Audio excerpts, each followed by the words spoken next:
ఇంకా మీ సేవింగ్స్ ని ఐడియల్ గా జస్ట్ 2.7% రేట్ ఆఫ్ ఇంట్రెస్ట్ ఇచ్చే సేవింగ్స్ బ్యాంక్ అకౌంట్ లోనే దాస్తున్నారండి. ఇమాజిన్ మీ మనీని స్మార్ట్ గా ఇన్వెస్ట్ చేస్తూ సేవింగ్స్ అకౌంట్ నుంచి ఆటోమేటిక్ గా ఫిక్స్డ్ డిపాజిట్ గా కన్వర్ట్ చేసి ఆ అమౌంట్ నుంచి మీకు ఎఫ్డి రిటర్న్స్ వచ్చే ఫెసిలిటీ ఉంటే సౌండ్స్ గుడ్ రైట్? అదే ఎస్బీఐ ఆటో స్వీప్ ఫెసిలిటీ. ఇప్పుడు మీ ఎస్బీఐ సేవింగ్స్ అకౌంట్ లో ఉన్న బ్యాలెన్స్ 60,000 అనుకోండి. మీరు ఆటో స్వీపింగ్ కోసం ఉంచాల్సిన మినిమం బ్యాలెన్స్ ఎంత అండి? 35,000 రూపీస్. ఆ లిమిట్ మీట్ అయ్యాం.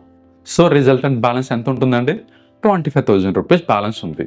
ఈ 25,000 అమౌంట్ మినిమం స్వీప్ అమౌంట్ అయినా 10,000 రూపీస్ దాటింది కాబట్టి ఎస్బీఐ ఈ 25,000 అమౌంట్ ని మీ సేవింగ్స్ బ్యాంక్ అకౌంట్ నుంచి డెబిట్ చేసి ఆటో స్వీప్ ఎఫ్డీగా కన్వర్ట్ చేస్తుంది. ఇక్కడ 35,000 బ్యాలెన్స్ పైన సేవింగ్స్ రేట్ అప్లికబుల్ అవుతుందండి. అదే 25,000 రూపీస్ అమౌంట్ ఎఫ్డీగా చేసింది కదండి, దానికి ఎఫ్డీ ఇంట్రెస్ట్ రేట్ అప్లికబుల్ అవుతుంది.